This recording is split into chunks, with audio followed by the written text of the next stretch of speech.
এ যেন স্পর্শকাতর এক কঠিন মুহূর্ত। পাহাড় সমান কষ্ট বুকে চেপে সন্তানের মনোবল ধরে রাখার চেষ্টা, তবুও চোখের কোণে জল।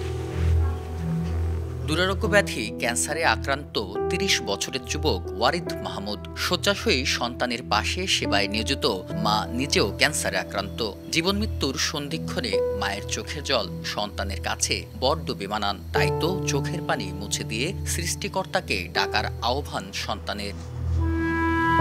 পাশের বিছানায় পরিবারের বটবৃক্ষ বাবা দাউদ আলী মিয়া। তিনিও এক যুগের বেশি সময় ধরে প্যারালাইসিসে আক্রান্ত হয়ে শয্যাশয়ী। জীবনের অর্ধেকটা সময় শিক্ষকতা করেছেন ঢাকা ও মুন্সিগঞ্জের ১৬টি মাধ্যমিক ও উচ্চ মাধ্যমিকে। ২০০৯ সালে কর্মরত অবস্থায় হার্ট অ্যাটাক করেন। এরপর ২০১৩ সাল থেকেই বিছানায়। সত্তরুদ্ধ দাউদ মিয়া দোহাসার নামেই অধিক পরিচিত। বিছানায় শুয়ে মানুষ গড়ার এই কারিগরের কণ্ঠে এখন পরিবার নিয়ে বাঁচার আকুতি। দেশবাসী আমি যত যা পারছি আমার যোগ্যতা তাই দিয়েছি। দেশবাসী বা তোমরা আমার দিকে একটু তাকালেই আমি ভেসে চাই। আমি ওই যে বললাম, আমি এখনও ৫ কেজি চাউল, ওই গুগু মানে কাক ইত্যাদি ইত্যাদি এদের জন্য রেখে দিই। ১/২ কেজি চিনি এখন ১ পোয়া রাখে বোধ হয় যাই পিঁপড়ে টিপড়ে দেখে এগিয়ে জন্য রাখি। আর মানুষের সেবা যতটুকু পারছি তা তো করছি। আর আল্লাহ সেবা এটা হলো আল্লাহ ভালো জানেন আমি তার সেবা কি করতে পারছি। দাউদ ও মাহমুদা দম্পতির ৩ সন্তানের মধ্যে ছোট ওয়ারিদ মাহমুদ ২০১০ সালে খুলনা রোটারি স্কুল থেকে মাধ্যমিক এবং সরকারি হাজী মোহাম্মদ মহসিন কলেজ থেকে উচ্চ মাধ্যমিক ও স্নাতক পাশ করেন। ছাত্রজীবন থেকে বিভিন্ন স্বেচ্ছাসেবী সংগঠন ও মানবতার সেবায় নিয়োজিত ছিলেন। ২ বছর আগে ছোট্ট একটি সড়ক দুর্ঘটনায় আহত হন। এর কিছুদিন পর মুখের ডান চোয়ালে টিউমার দেখা দেয়। সেখান থেকে থুতনি, চোয়াল ও গলায় টিউমার এবং পরবর্তীতে ক্যান্সার ধরা পড়ে। এসব স্থানে এখন পচন ধরতে শুরু করেছে। আর বছরখানেক আগে তার মায়ের গলার টনসিল ক্যান্সারে রূপ নিয়েছে।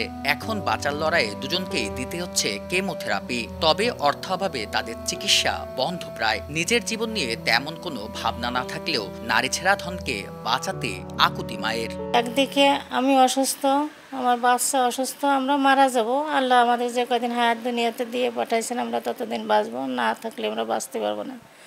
কিন্তু আমার থেকে আমার বাচ্চা খুবই অসুস্থ। আপনাদের সহযোগিতা একান্ত আমাদের দরকার। আপনারা আমাদের পাশে দাঁড়ান, এটা আপনাদের কাছে আমার আবেদন থাকলো। আর সুস্থ হয়ে আবারও মানবতার সেবায় ফিরতে চান ওয়ারিদ। আমি চাই আবার মানুষের সেবার মাঝে ফিরে আসতে, কারণ এটা আমার রক্তে একটা মানে অন্যরকম কাজ করে। আমার পরিবারে এখন বাজারও ঠিক মতো হয় না, এটা হচ্ছে সত্যি কথা। চিকিৎসা তো অনেক দূরের ব্যাপার। দেশবাসী, প্রবাসী, সমস্ত ব্যবসায়ী, সামর্থ্যবান মানুষের কাছে আমার অনুরোধ, আপনারা আমাদের ক্রান্তি লগ্নে আপনারা যে যা পারেন, যে যার অবস্থান থেকে সহযোগিতার হাত বাড়িয়ে দেন, আমার পরিবারের পাশে দাঁড়ান। ওর বয়স তো এখন ৩০। যখন ১০-১২ বছর বয়স তখন থেকেই মানুষের জন্য কিছু করার চেষ্টা ছিল এবং করতো। রক্ত সংগ্রহ করে দেওয়া, তারপর কোথাও বন্যা হয়েছে, কোথাও আগুন লাগছে, সেই সমস্ত মানুষের জন্য কাপড় চোপড় সংগ্রহ করা, চাউল ডাল সংগ্রহ করা, টাকা পয়সা সংগ্রহ করা, ভ্যান নিয়ে মাইক নিয়ে নেমে যেত। তো এরকমভাবে কাজ করছে। আর নানা লাশ সামনে, সেই সময়ও দেখছি রক্ত ম্যানেজ করে দিতে এমন মুহূর্তে।